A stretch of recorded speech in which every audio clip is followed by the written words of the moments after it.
और बता दें कि बीजेपी प्रदेशाध्यक्ष वी डी शर्मा इस वक्त हमारे साथ जुड़ गए हैं। सीधा उनका रुख करते हैं। वी डी शर्मा जी, बहुत बहुत स्वागत है सर आपका। सर, सबसे पहले मैं समझना चाहूंगा कि संगठन के विस्तार के लिए और संगठन की मजबूती के लिए किस तरीके से आप लोग काम कर रहे हैं। देखिए, भारतीय जनता पार्टी ने इस वर्ष ये संगठन का पर्व का वर्ष है जी। संगठन के काम के विस्तार और काम के सुदृढ़ीकरण में भारतीय जनता पार्टी के सभी कार्यकर्ताओं ने इस बार संकल्प लिया है कि हम इस वर्ष अपने बूथ के सशक्तिकरण के अभियान में सक्षम बूथ बनाने का अभियान हम लोग लेकर के एक संकल्प के साथ आगे बढ़ रहे हैं। और इस योजना को सफल बनाने के लिए हमने विस्तारक योजना, ठाकरे जी का जन्म शताब्दी वर्ष है, जिन्होंने अपना जीवन लगा करके भारतीय जनता पार्टी को खड़ा किया। तो इस वर्ष हम 10 दिन, एक दिन में 10 घंटे और 10 दिन में 100 घंटे उनके जन्म शताब्दी वर्ष पर समर्पित करके हर बूथ को मजबूती के साथ बूथ का वेरिफिकेशन भी कर रहे हैं और बूथ को डिजिटल बनाने के समय के अनुकूल, आज के समय के आधुनिक युग में हम हर बूथ को डिजिटल बनाने का प्रयास, एक बहुआयामी प्रयास भारतीय जनता पार्टी के कार्यकर्ताओं ने शुरुआत की है, जिसमें माननीय मुख्यमंत्री से लेकर के सभी कैबिनेट, हमारे सांसद, विधायक, सभी पदाधिकारी बूथ बूथ पर जाकर के भारतीय जनता पार्टी के प्रत्येक बूथ को सक्षम बनाने का अभियान इस वर्ष हम लोगों ने लिया है। बिल्कुल। अब मैं ये समझना चाहूंगा कि बूथ मजबूत होता है तो फिर पार्टी को कितनी मजबूती मिलती है कि बूथ स्तर पर आपने मजबूत किया, तो संगठन की मजबूती में इसका किरदार, इसका रोल कैसे रहेगा? देखिए, मेरा ऐसा मानना है कि भारतीय जनता पार्टी एक कैडर बेस्ड ऑर्गेनाइजेशन, हम कार्यकर्ता आधारित संगठन होने के नाते से हमारी सबसे छोटी इकाई बूथ ही सबसे महत्वपूर्ण है। हम लोग नारा लगाते हैं, माननीय अमित शाह जी कहते हैं कि बूथ जीता तो चुनाव जीता। माननीय अमित शाह जी कहते हैं कि देश के अंदर जो दुनिया का सबसे बड़ा राजनीतिक दल उनके नेतृत्व में बना, जिसको आज के हमारे राष्ट्रीय अध्यक्ष माननीय नड्डा जी गति देने का काम कर रहे हैं और समय के अनुकूल आज के तकनीक का उपयोग कैसे किया जाए, तो इसलिए 51% vote share Bharatiya Janata party का देश के इस पॉलिटिक्स में, राजनीतिक क्षेत्र में, लोकतंत्र में मजबूती के लिए हमको 51% वोट मिले। इसके लिए भारतीय जनता पार्टी जो 40.8% एवरेज वोट शेयर है वो 51% बढ़े, तो इसलिए बूथ मजबूत होगा तो प्रत्येक बूथ को 50% से ऊपर यानी 51% वोट मिले। ये संकल्प बूथ मजबूती के आधार पर ही होगा। सर्वस्पर्शी, सर्वव्यापी, हर समाज का प्रतिनिधित्व बूथ के अंदर, बूथ के अंदर जो केंद्र सरकार की, राज्य सरकार की, माननीय प्रधानमंत्री, माननीय मुख्यमंत्री की गरीब कल्याण की योजनाएं जमीन पर उतर रही है कि नहीं उतर रही है, मॉनिटरिंग अगर कोई कर सकता है तो बूथ का कार्यकर्ता, हमारा अध्यक्ष, हमारा महामंत्री, बूथ की समिति कर सकती है। तो इम्प्लीमेंटेशन, मॉनिटरिंग और कई प्रकार के सामाजिक दृष्टि से भी जो आज हमको देश के लिए जरूरत है, जिसके लिए भारतीय जनता पार्टी आज लगातार काम कर रही है, तो उसको भी एक शक्ति देना है, ताकत देना है। तो बूथ को मजबूती के आधार पर ही हम अपने दल को सशक्त और सक्षम बना सकते हैं, तो देश के लिए जरूरत है। बिल्कुल। तो बूथ विस्तारक योजना के तहत आप बूथ पर युवाओं को भी जोड़ रहे हैं, आप बेटियों को भी जोड़ रहे हैं, बहुओं को भी जोड़ रहे हैं। मैं ये समझना चाहूंगा कि यहां पर क्या जो युवा हैं, जो लोग दूसरी पार्टियों से जुड़े हुए हैं, क्या वो भी अगर आपके साथ जुड़ना चाहें, संगठन के साथ जुड़ना चाहें बूथ स्तर पर, तो उनका क्या स्वागत है? मैं आपको इस बात के लिए बताना चाहता हूं कि बूथों पर हम लोग, कल मैं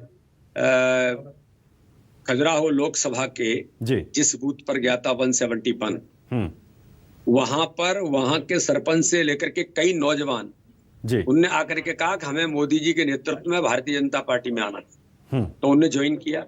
आज मैं यहाँ पर पन्ना जिले में गुनौर विधानसभा का हमारा जो बूथ है 274 और मढ़ैयन जो गांव है हमारा 274 बूथ का हिस्सा है। मैं वहां बैठा हूं, हमारे राम भरोसे आदिवासी जी हैं, उनके घर बैठा हूं, हमारे प्रमुख कार्यकर्ता हैं, और उनके यहाँ बैठ करके मैं अपने इस गांव के हमारे जो प्रमुख लोग हैं उनके साथ में बात कर रहा हूं जी। तो मेरा ऐसा मानना है कि हर समाज वर्ग के लोग भारतीय जनता पार्टी में आज माननीय मोदी जी के नेतृत्व में, मध्य प्रदेश के माननीय मुख्यमंत्री जी जो लगातार गरीबों के कल्याण का काम कर रहे हैं, सब लोग इस दिशा में आज यहाँ पर जुड़ने का काम कर रहे हैं।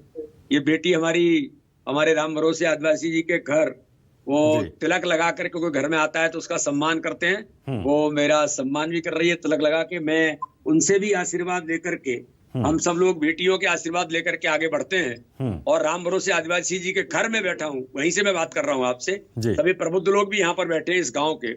तो हर समाज वर्ग भारतीय जनता पार्टी के साथ माननीय प्रधानमंत्री जी के सबका साथ, सबका विकास, सबके विश्वास के नारे पर जुड़ना चाहता है, जुड़ रहा है।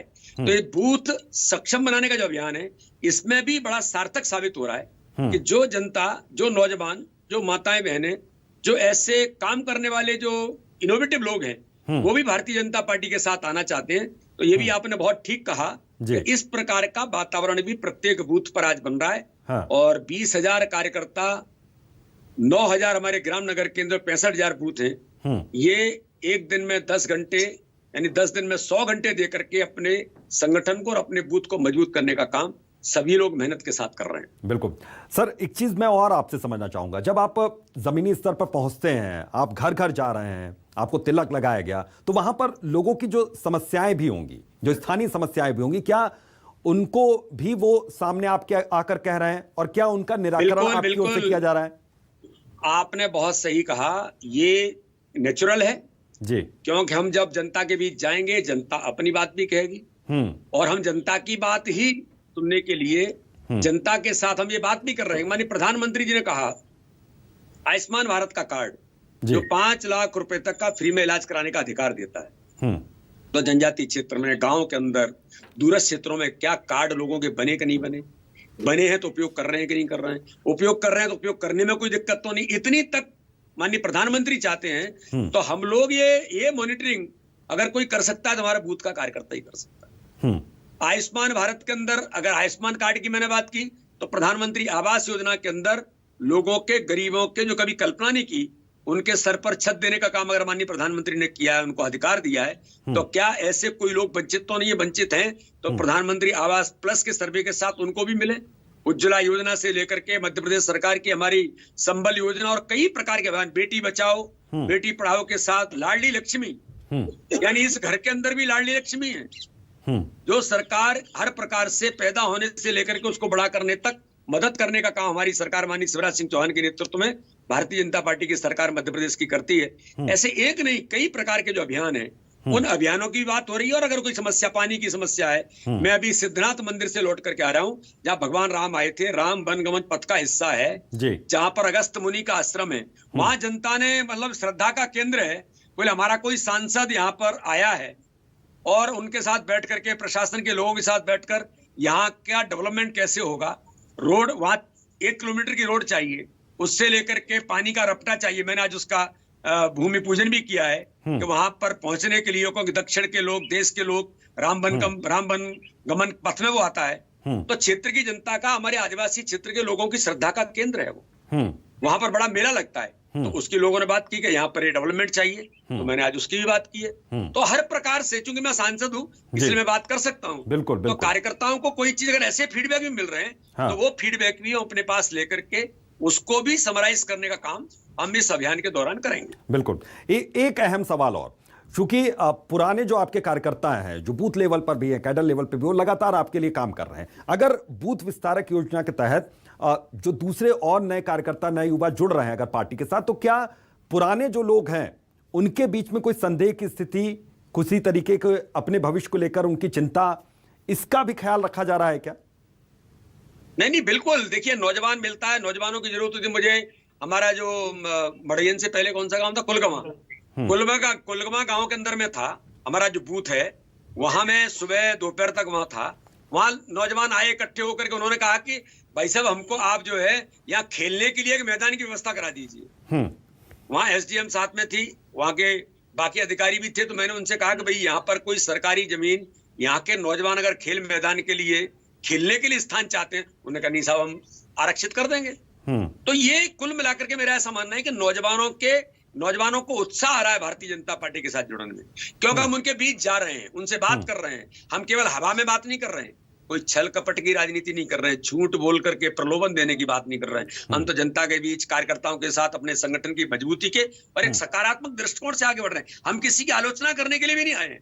हम तो अपनी बात, माननीय प्रधानमंत्री जी के नेतृत्व में देश किस प्रकार से आगे बढ़ रहा है, माननीय मुख्यमंत्री के नेतृत्व में मध्य प्रदेश कैसे आगे बढ़ रहा है, भाजपा की सरकार किस प्रकार से गरीबों का जीवन बदलने का काम कर रही है। हमने गरीबी घटाने के नारे नहीं दिए, गरीबों का बिल्कुल। जीवन सर, बदलना, ये उसको मकान सारी मिले, बातें हो गई उसको मध्य स्वास्थ्य प्रदेश की के सुविधा लिहाज मिले। से। अगर मैं ये समझना चाहूं कि क्या उत्तर प्रदेश की राजनीति के लिहाज से भी कुछ इस तरीके की योजना, कुछ इस तरीके का कार्यक्रम बीजेपी की ओर से? नहीं, उत्तर प्रदेश के अंदर तो पहले बहुत सारी चीजें हुई हैं और मैं ऐसा मानता हूं कि उत्तर प्रदेश के अंदर माननीय प्रधानमंत्री जी को लेकर पूरे उत्तर प्रदेश, पूरे देश के अंदर जो एक विश्वास है, योगी जी ने जो गरीब कल्याण की योजनाओं का काम किया है, अपराध मुक्त उत्तर प्रदेश योगी जी के नेतृत्व में बना है। अपराधीकरण उत्तर प्रदेश में समाप्त हो गए, सामान्य घटना नहीं है इतने बड़े राज्य की। आज रोड नेटवर्क से लेकर के उत्तर प्रदेश के अंदर जो विकास हुआ है, उस विकास पर जनता माननीय प्रधानमंत्री जी के विश्वास के साथ माननीय योगी जी को समर्थन देने के लिए तत्पर और तैयार है। मुझे तो पूर्ण विश्वास है कि उत्तर प्रदेश के अंदर भी भारतीय जनता पार्टी की सरकार केवल बहुमत नहीं, प्रचंड बहुमत से बनेगी। बिल्कुल सर, बहुत बहुत शुक्रिया अपना कीमती वक्त देने के लिए न्यूज़ 24 मध्य प्रदेश छत्तीसगढ़ को, और अपनी बातों को यहां पर साझा करने के लिए, अपनी बात रखने के लिए। तो बूथ विस्तारक योजना के तहत यहां पर कार्यक्रम चल रहा है। वीडी शर्मा हमारे साथ जुड़े हुए थे।